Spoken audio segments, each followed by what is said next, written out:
Hindi masyado malaki. Ito ay non-band. So, good morning. Meron tayo dito ng customer. Legit na customer.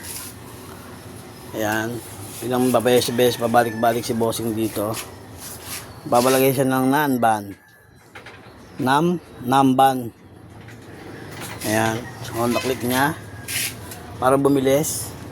Bumilis ang huli. Pero hindi. Ano to?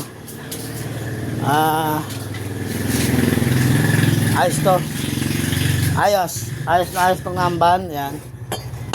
Very good for the ano. Oh. Hindi to ni wine-welding. Ano lang to? Suksok, piga. Suksok, piga. Suksok. Parang ano lang thermos. Ayan. Morning. Ito natin umpisahan gawin. Let's go.